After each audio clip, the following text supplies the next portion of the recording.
अब आता है फ्रंट एंड किन किन चीजों से मिलकर बनता है। जैसा मैंने आपसे कहा, फ्रंट एंड प्राइमरीली तो 3 टेक्नोलॉजी से बनता है, लेकिन अगर आप ओवरऑल लेकर चलें तो 6 टेक्नोलॉजीज फ्रंट एंड को फुल डेकोरेट करने के काम में आती है। आई थिंक आप में से बहुतों ने इनके नाम सुन रखे होंगे। The primary one is HTML, जिसका कोई ऑल्टरनेट नहीं है। HTML मतलब HTML करना ही पड़ेगा, राइट? आप ऐसा नहीं बोल सकते मैं कुछ और पढ़ सकता हूं, नहीं पढ़ सकते। Second is CSS, third one is JavaScript, fourth one is bootstrap. आप इसे CSS पार्ट 2 मानिएगा, ये CSS का फ्रेमवर्क है। जैसे Django किसका फ्रेमवर्क है? Django किसका फ्रेमवर्क है? पाइथन का।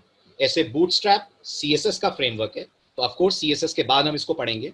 देन एजेक्स, ये जावास्क्रिप्ट का सेकंड पार्ट आप मान लीजिए, जावास्क्रिप्ट से एक कदम आगे, एंड jQuery। तो बहुत टेक्निकल रिलेशन अगर इनके बीच में बताऊं तो ये पार्ट 1 है, मान लीजिए JS का, राइट? ये JS का पार्ट 2 और 3 है। तो अगर आप एजेक्स और jQuery के बारे में सोचते हैं, विदाउट डाउट आपको उससे पहले सीखना पड़ेगा जावास्क्रिप्ट।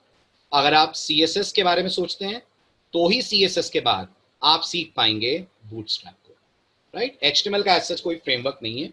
HTML अपने आप में एक फुल फ्लेज लैंग्वेज है जिसका एक लिमिटेड सेट ऑफ ऑपरेशंस में काम होता है, बट CSS उसके फ्रेमवर्क, JS उसके फ्रेमवर्क्स मार्केट में आपको बहुत सारे मिलेंगे, ठीक है? लेकिन फिर भी मैं कहूंगा, अगर आपको लगता है सर बेयर मिनिमम क्या चाहिए, तो बेयर मिनिमम वो 3 चीजें चाहिए जो आपको टॉप पे दिख रही हैं, HTML, CSS and JavaScript. Bootstrap के बिना काम चल जाएगा, राइट? एजेक्स, jQuery के बिना काम चल जाएगा, लेकिन HTML, CSS के बिना फ्रंट एंड का काम नहीं चलेगा, right? Jason is something else Rupali. Jason होता है जब फ्रंट एंड और बैक एंड के बीच में डेटा ट्रांसफर करते हैं, और जेसन की जो रिक्वेस्ट होती है वो ट्रिगर करने का काम जावास्क्रिप्ट करती है ना? वो आगे आएगा, आप आगे देखना जेसन क्या होता है। Jason is a format using which a front end can communicate with back and while sending the data. जैसे आप सोचिए, जावास्क्रिप्ट और पाइथन 2 अलग अलग लैंग्वेजेस है ना, जावास्क्रिप्ट और पाइथन 2 अलग अलग लैंग्वेजेस हैं। अब जावास्क्रिप्ट फ्रंट एंड पे है, पाइथन बैक एंड पे है, तो कैसे जावास्क्रिप्ट का डेटा पाइथन को समझ में आएगा? वहां जेसन काम आता है, वहां जेसन यूज होता है, राइट? वो भी है, वो नेक्स्ट पार्ट है, राइट? वो भी यूज होता है फ्रंट एंड टेक्नोलॉजीज में, बट जनरली वो यूआई में कोई रोल प्ले नहीं करता, वो कोई फंक्शनैलिटी नहीं दिखाता है, वो सिर्फ डेटा ट्रांसफर करने का काम करता है। Okay, right? चलिए नेक्स्ट। अब आती है बात इन सब के बारे में एक एक simple overview. Yes yes yes yes yes, ये सब है, ये वरना मैं बताऊंगा क्यों आपको, ये सब है। मैं भी आपको कोर्स कंटेंट दिखाऊंगा, आप उसमें देखिएगा, राइट? चलिए नेक्स्ट आ रहा है HTML, CSS, जावास्क्रिप्ट, सबके बारे में एक एक लाइन की डेफिनेशन। HTML किसी भी एप्लीकेशन, किसी भी वेब एप्लीकेशन की बैकबोन है। जो भी कंटेंट आपको दिख रहा है वो HTML के थ्रू करा गया है डिजाइन। फॉर एग्जाम्पल, अगर हम इस पिछले वाले एग्जाम्पल की तरफ चलें, तो ये जो आपको बॉक्सेस दिख रहे हैं बने हुए, राइट? ये जो आपको ऊपर टेक्स्ट बॉक्स दिख रहा है, ये सर्च बार जो आपको दिख रहा है, ठीक? ये जो आपको बटन दिख रहा है, this all is developed with the help of HTML। ये सब आप HTML के बेसिस पर लाएंगे। ये जो आपको बटन दिख रहा है, ये सब HTML लाकर आपको देगी। तो कंटेंट HTML का है, जो रॉ मटेरियल है वो HTML है। अब उसके ऊपर मसाला लगाना, टॉपिंग्स लगाना, चेरी ऐड करना, ये सारे काम कौन करेगा? जल्दी बताइए, मसाला वाला पार्ट कौन करेगा? खाने को टेस्टी कौन बनाएगा? खाने को टेस्टी बनाने का काम करेगी CSS। CSS आपके वेब पेज का लुक एंड फील करेगी। मतलब HTML मतलब कोई भी हीरोइन बिना मेकअप के, राइट? और CSS मतलब वो ब्यूटी पार्लर से बाहर आने के बाद जैसे दिखती है, वो CSS है, राइट? जो नैन नक्शे हैं वो तो वही रहेंगे, लेकिन प्रेजेंटेबल ज्यादा हो जाएंगे अगर आप CSS यूज करेंगे तो। फाइन। एंड जावास्क्रिप्ट आपके वेब एप्लीकेशन को इंटरैक्टिव बनाएगी। तो बटन दिखाना है, ये कौन तय करेगा?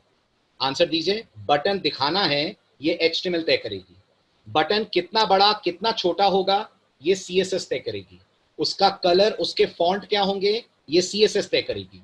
और बटन क्लिक होने पर क्या होना है, ये तय करने का काम करेगी जावास्क्रिप्ट। तो बटन को क्लिकेबल बनाना जावास्क्रिप्ट का काम है, बटन को प्रेजेंटेबल बनाना CSS का काम है, बटन लाना that is a job of HTML। Clear हुआ? आई बात समझ में? राइट? तो अगर आप बहुत एक एक वर्ड में इनको डिफाइन करें तो HTML कंटेंट देती है, ओके? CSS प्रेजेंटेशन देती है, right? The UI part, making it more easy for the user to interact, and finally JavaScript देती है बिहेवियर वाला पार्ट। आपकी वेबसाइट फंक्शनल हो, आपकी वेबसाइट से लोग इंटरैक्ट कर पाए, वो यूजर इंटरेक्शंस को संभाल पाए, वो हैंडल करा जाएगा यूजिंग JS। और तीनों ही इस कोर्स में आपको पढ़नी है, वरना खाली सर्वर पे कोड अगर हम लिखेंगे तो फ्रंट एंड आएगा नहीं, तो डेटा यूजर तक पहुंचा ही नहीं पाएंगे। ओके, चलिए अब आता है नेक्स्ट, बैकएंड में क्या क्या लगता है। बैकएंड में लगती हैं दो इंपॉर्टेंट चीजें। नंबर वन, कोई ना कोई प्रोग्रामिंग लैंग्वेज, राइट, हमारे लिए वो लैंग्वेज पाइथन होगी। नंबर टू, कोई ना कोई डेटाबेस। अब आता है क्या इन दोनों से बैकएंड बन जाएगा? हाँ, बन तो जाएगा, लेकिन अगर आप सिर्फ पाइथन और सिर्फ डेटाबेस यूज करने बैठे तो यकीन मानिए एक ढंग की वेब एप्लीकेशन बनाने के लिए, एक ढंग की वेब एप्लीकेशन बनाने के लिए बेसिक सी, मान लीजिए जोमेटो की वेब ऐप आपको बनानी है या उबर की वेब ऐप आपको बनानी है, कम से कम आपको 2 साल लग जाएंगे अगर आप सिर्फ कोई एक लैंग्वेज और डेटाबेस यूज करेंगे। यहां इनके बीच के इंटरैक्शन को सिंप्लीफाई कराना, आपके काम को स्पीड अप करवाना, that is the role of a framework. तो मैंने बेयर मिनिमम कहा, दो चीजों से काम हो जाएगा।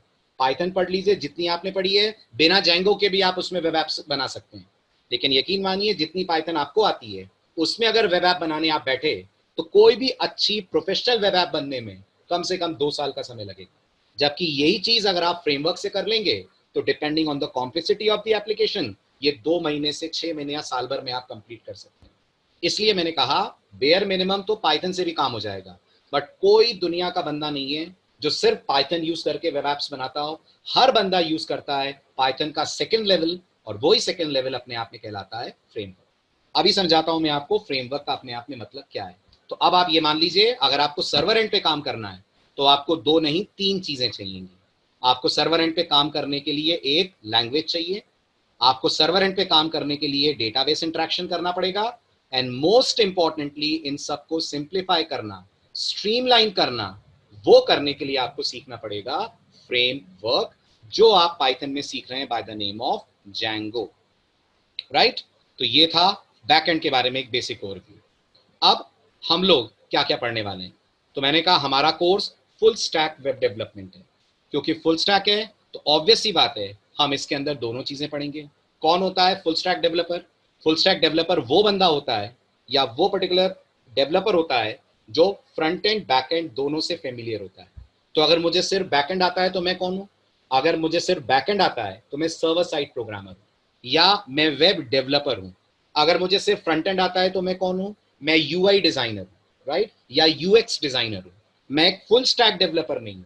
बट अगर मुझे दोनों चीजें आती हैं, मतलब HTML CSS JS भी आता है एज वेल एज बैकएंड भी आता है, एंड टू एंड एप्लीकेशन अगर मैं बना सकता हूं, स्टार्ट टू फिनिश उस एप्लीकेशन को मैं अकेले हैंडल कर सकता हूं।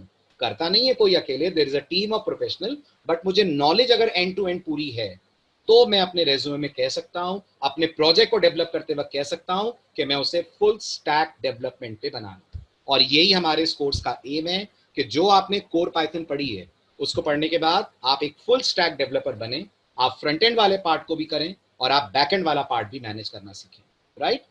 अब आता है सबसे इंपॉर्टेंट पार्ट जो फर्स्ट स्लाइड से आपके सामने आ रहा है, that is framework. Most importantly web application framework. अगर सिर्फ फ्रंट एंड पता हो तो आप वेब डिजाइनर हैं श्रेया। अगर आपको सिर्फ फ्रंट एंड आता है तो you are a web designer. आप वेब डिजाइन कर सकते हो, लेकिन आप उसमें फंक्शनैलिटी नहीं डाल सकते हो सर्वर एंड वाली, उसके लिए आपको वेब डेवलपर बनना पड़ेगा। और अगर आपको दोनों करना है तो वो फुल स्टैक वेब डेवलपर हो जाता है। ठीक है, आगे बढ़ूं? चलिए आप ध्यान से सुनिएगा क्योंकि ये सबसे इंपॉर्टेंट पार्ट है आज के डिस्कशन का।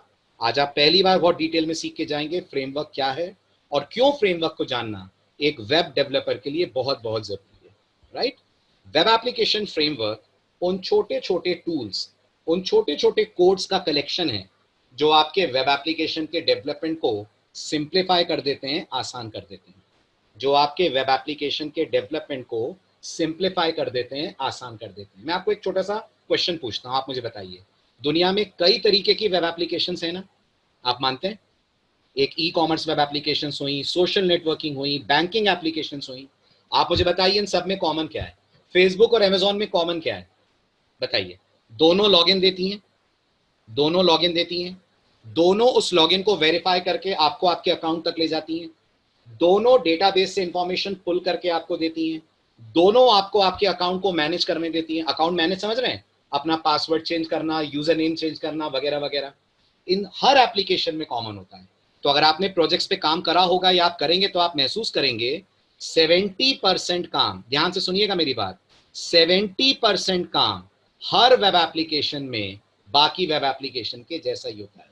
सिर्फ 30% लॉजिक है जो उस वेब एप्लीकेशन में दूसरे से डिफरेंट होता है, राइट? अब आप सोचिए ओला का अमेजॉन से क्या कंपैरिजन है, बट ओला की वेब ऐप भी 70% वही काम कर रही है जो अमेजॉन की वेब ऐप कर रही होगी, जो फ्लिपकार्ट की वेब ऐप कर रही होगी, जो फेसबुक की वेब ऐप कर रही होगी।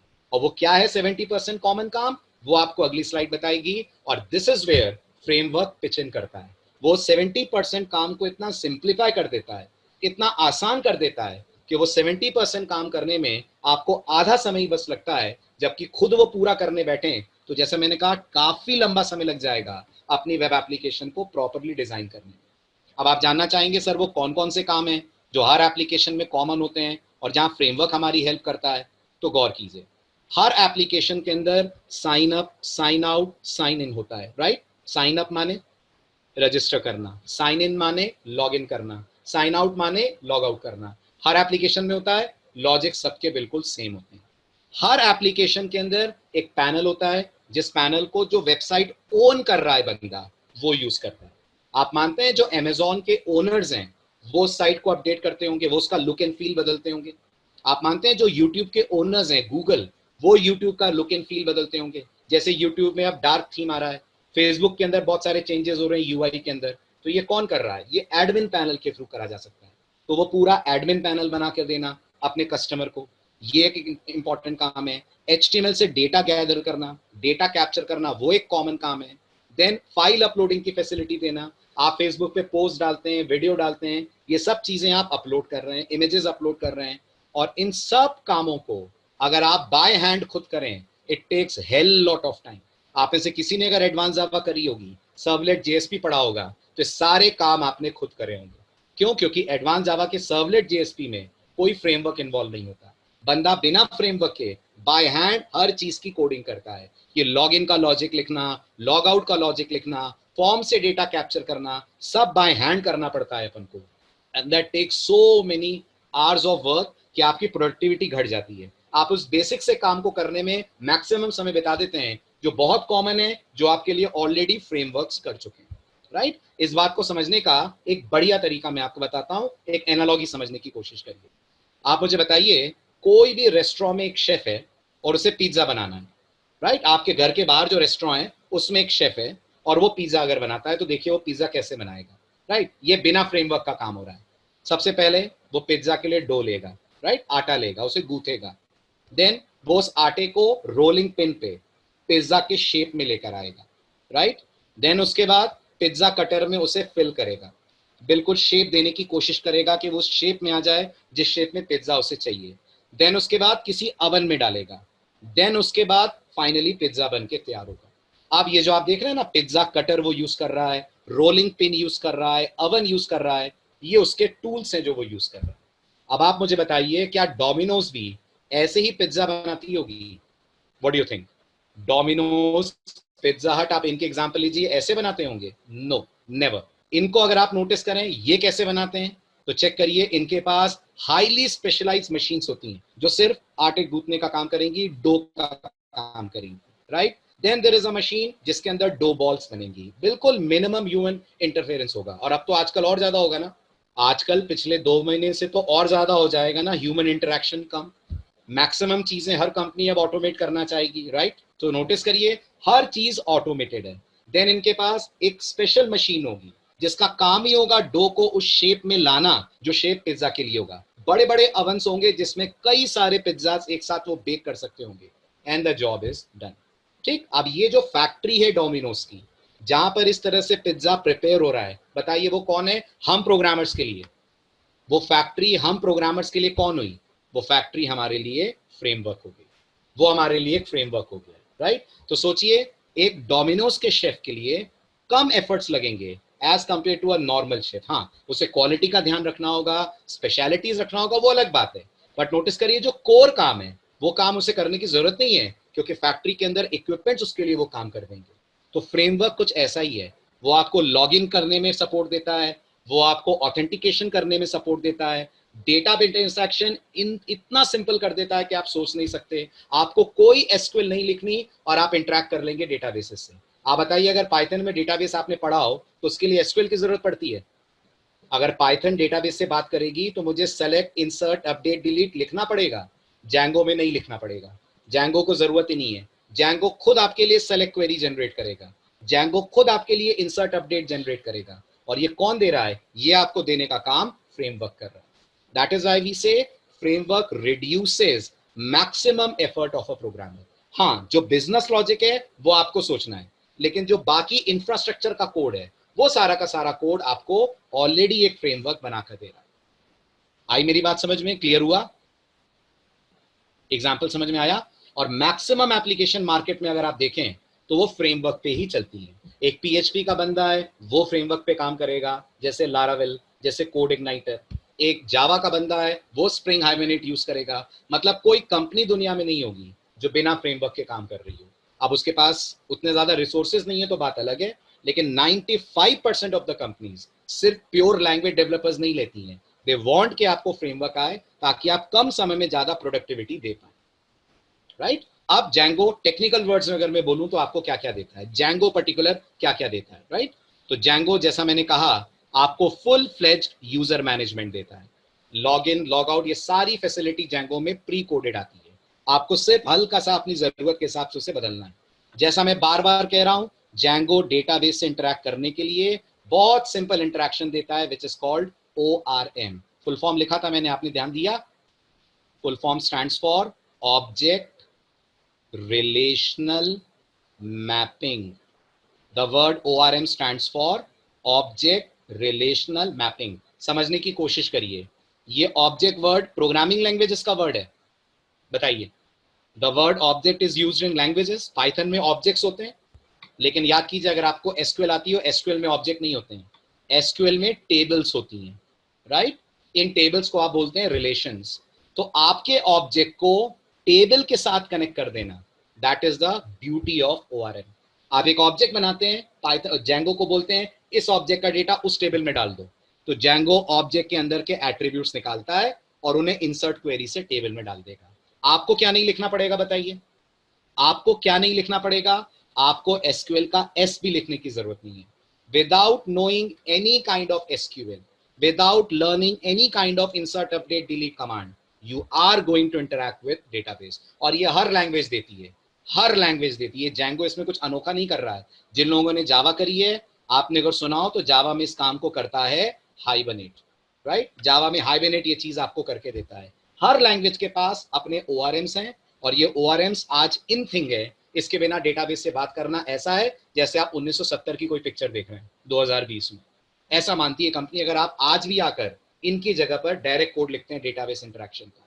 That is smart way of writing the code, that is professional way of writing the code, जो आपको इन फ्रेमवर्क्स के थ्रू मिलता है। देन नेक्स्ट चीज जो आपको जैंगो देता है, दैट इज HTML टेम्पलेटिंग।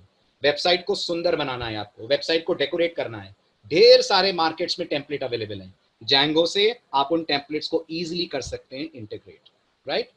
बिल्कुल, हर लैंग्वेज का अपना फ्रेमवर्क होता है, हर लैंग्वेज का। आज मार्केट में सरवाइव करने के लिए जरूरी है कि लैंग्वेज कोई ना कोई फ्रेमवर्क के साथ आए, तभी डेवलपर्स उसको चूज करेंगे अपने डेवलपमेंट प्लेटफॉर्म के लिए। फाइन। देन जैंगो आपको फॉर्म हैंडलिंग देता है। जैंगो आपको URL राउटिंग, URL राउटिंग का मतलब यूजर को एक पेज से दूसरे पेज पे नेविगेट कराना। जैसे जब आप लॉग इन करते हैं तो आप अपने अकाउंट्स पेज पे जाते हैं। राइट? उसके बाद जब आप सर्चिंग करते हैं तो आप मेन प्रोडक्ट पेज पे आ जाते हैं। तो यूजर के नेविगेशन को बोलते हैं URL routing. I repeat, user के वेब ऐप के नेविगेशन को अपन बोलते हैं URL राउटिंग। इस URL राउटिंग के लिए भी आपको जैंगो बिल्ट इन सपोर्ट देता है।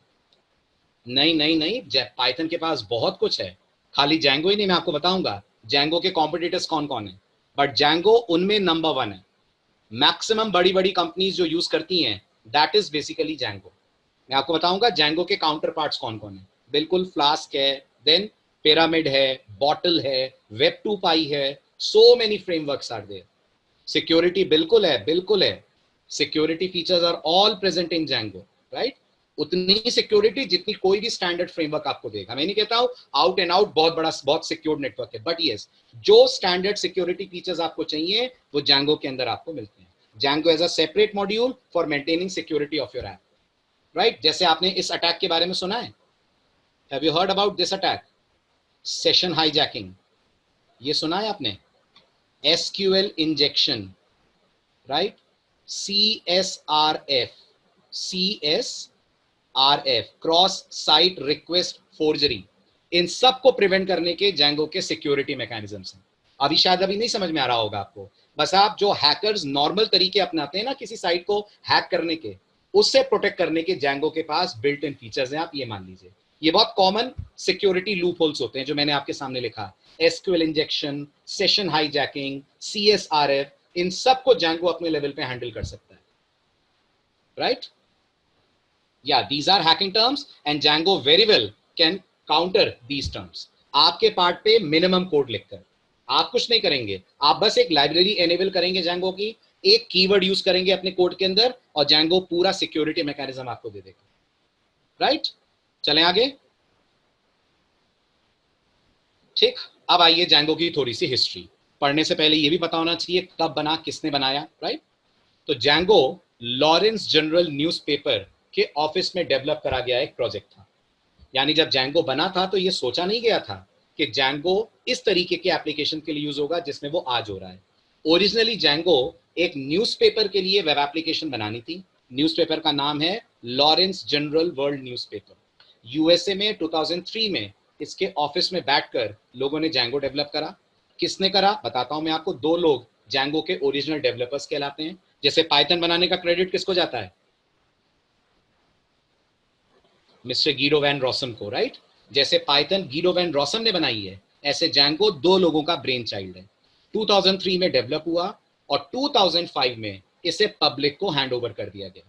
2005 में ये मेरे और आपके जैसे प्रोग्रामर्स के लिए अवेलेबल हुआ। आज 2020 है, कितने साल हो गए जैंगो को आए हुए मार्केट में? 15 साल। और इन 15 सालों में कई बड़ी एप्लीकेशंस ने जैंगो यूज करना स्टार्ट करा। यूट्यूब ओरिजिनली PHP पे बनी थी, बाद में यूट्यूब जैंगो पे शिफ्ट हुई। मैं नहीं कह रहा हूं वो सिर्फ जैंगो यूज कर रही है, but Django is one of the things. Udemy नाम सुना है आपने? यूडेमी नाम सुना है, right? One of the web applications जहां आप ऑनलाइन लर्निंग करते हैं, it's coded using Django, right? और मैं आपको अगले लेक्चर में एक टूल बताऊंगा, आप सब जानते होंगे शायद वो टूल अगर आप अपने ब्राउजर में डाल लें तो ब्राउजर डिटेक्ट करके बता देता है कि जो इस समय आप वेब एप्लीकेशन देख रहे हैं उसका सर्वर का कोड कौन सी लैंग्वेज में लिखा गया है।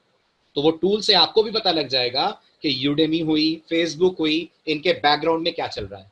तो आप देखेंगे वहां एक नहीं कई लैंग्वेजेस का नाम होगा। बिल्कुल सही, बिल्कुल सही, इट्स वेपलाइजर। आप इसको अगर डाल लेते हैं तो इसके थ्रू आप बैकग्राउंड पूरा स्कैन कर सकते हैं। इससे आपको पूरा पता चल जाएगा बैकग्राउंड पे क्या टेक्नोलॉजी चल रही है। तो आप कभी यूडेमी को खोलकर इस टूल से चेक कीजिए, Udemy is using Django framework, right? चलिए नेक्स्ट आता है जैंगो। जैसे मैंने कहा किसने बनाया, तो दो बंदों का प्रोडक्ट है Django. There are two persons who are credited with the development of this framework. Number one is Mr. Adrian Holovetti and second is Mr. Simon Willison. Adrian Holovetti and Simon Willison कौन थे? ये programmers थे।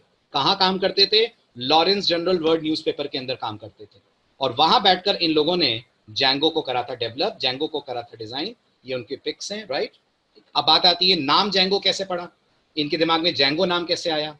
तो आप बताइए Python का नाम Python कैसे पड़ा? पाइथन का नाम एक कॉमेडी सीरियल के बेस पर था, right? Monty Python's comedy circus. Guido van Rossum को सीरियल बहुत पसंद था। बिल्कुल ऐसे इन दोनों बंदों को, होलोवेटी और विलिसन को, एक गिटारिस्ट बहुत पसंद थे। मतलब अब वो गिटारिस्ट तो नहीं है दुनिया में, वो गिटारिस्ट के ये फैन है। उन गिटारिस्ट, फ्रेंच गिटारिस्ट हैं, उनका नाम है जैंगो रेनहार्ट। Django Reinhart. और इन जैंगो रेनहार्ट के नाम पर इन्होंने अपने इस फ्रेमवर्क को नाम दिया है, दैट इज जैंगो। जैसे जावा का नाम किससे इंस्पायर्ड है? जावा का नाम एक कॉफी से इंस्पायर्ड है, राइट? ऐसे जैंगो का नाम एक फ्रेंच गिटारिस्ट के नाम से इंस्पायर्ड है जिनका नाम है जैंगो रेनहार्ट। दोनों ही, विलिसन और होलोवेटी, रेनहार्ट के बहुत बड़े फैन हैं एंड बिकॉज ऑफ दिस उन्होंने अपने प्रोडक्ट का नाम अपने इस फेवरेट गिटारिस्ट के नाम पे रखा and that is why the product is called Django. कोई टेक्निकल रीजन जैंगो नाम के पीछे नहीं है, जैसे कोई टेक्निकल रीजन पाइथन नाम के पीछे नहीं है, राइट? बस ऐसा ही है, बिल्कुल सही। ठीक है, अब 2020 में कौन जेंगो को मॉनिटर कर रहा है? तो आप बताइए पाइथन को कौन मॉनिटर कर रहा है? पाइथन किसका प्रोडक्ट है, किसके पास है पाइथन? पीएसएफ के पास है। Very good, Python software foundation. Just like Python is monitored by PSF, Django is monitored by DSF, which stands for Django Software Foundation. ये वो ऑर्गेनाइजेशन है जो ऑर्गेनाइजेशन Django के स्टैंडर्ड्स वर्जन मेंटेन करती है। 1000 contributors इस ऑर्गेनाइजेशन के साथ जुड़े हैं। Django के 15 से ज्यादा, फर्स्ट वर्जन कब आया था? फर्स्ट वर्जन कब आया था? 2005 में। 2003 में तो वो इंटरनल यूज के लिए था, मार्केट रिलीज 2005 में हुई, तब Django 1.0 था। अभी लेटेस्ट अप्रैल 2020 में Django का 3.0.6 आपको मिलेगा। तो Django का जो लेटेस्ट वर्जन है वही हम लोग यूज करेंगे, दैट इज 3.0.6, और 3000 से ज्यादा बिल्ट इन लाइब्रेरीज Django के अंदर आपको मिलेंगी। और जैसे पाइथन की ऑफिशियल साइट है python.org, ऐसे Django की जो ऑफिशियल साइट है जहां से अपन Django डाउनलोड करेंगे आने वाले लेक्चर में, that is djangoproject.com। This is the site जहां से आप Django को अपने सिस्टम पे कर सकेंगे डाउनलोड, राइट? तो आज की तारीख में DSF is the organisation which is responsible for handling the versions of Django. Okay, next, अब आपका डाउट, Django में क्या क्या एप्लीकेशंस बनी है? ये सब आइकन समझ रहे हैं आप? कौन कौन है ये? कौन सा आइकन किसका है? Are you able to recognise? ये सब कहीं ना कहीं Django यूज करती है, राइट? एक एक का नाम मैं आपके लिए लिख देता हूं। This is Instagram, right? Instagram uses Django. This is Bitbucket. Bitbucket uses Django. This is YouTube. YouTube uses Django. This is Discuss. Discuss uses Django. बता रहा हूं कौन क्या है, अभी सिर्फ नाम दे रहा हूं। This is Pinterest.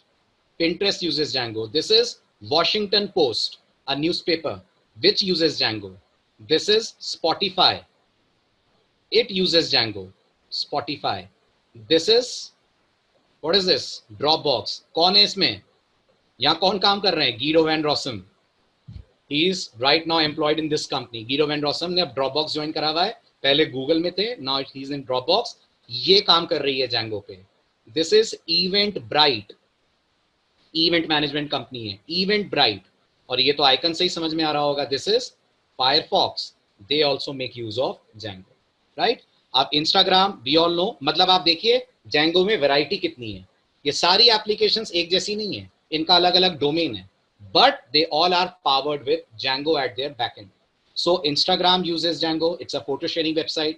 Bitbucket version control system है, बिल्कुल Git की तरह। आप जब प्रोजेक्ट्स बनाएंगे तब आप इसके बारे में सीखेंगे। अगेन जो प्रोफेशनल्स होंगे वो जरूर समझते होंगे गिट की इंपॉर्टेंस क्या है। आज इंडस्ट्री में एक कोड नहीं लिखा जाता जिसमें वर्जन कंट्रोल यूज ना हो रहा हो, जिसमें गिट काम ना कर रहा हो। गिट का ही ऑल्टरनेट है बिटबकेट। यूट्यूब के बारे में तो कुछ बोलने की जरूरत ही नहीं है, राइट? देन जैसे कोरा है वैसे एक ऑनलाइन डिस्कशन प्लेटफॉर्म है, दैट इज डिस्कस, वो डेवलप करा गया है। इमेजेस से ही रिलेटेड एक और वेबसाइट है, दैट इज Pinterest। ये न्यूज़पेपर है वॉशिंगटन पोस्ट।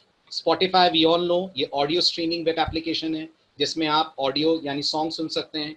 Dropbox अपने आप में फाइल शेयरिंग है, आपको कोई फाइल शेयर करनी है वो आप Dropbox से कर सकते हैं, right? Then we have Eventbrite जो इवेंट मैनेजमेंट है।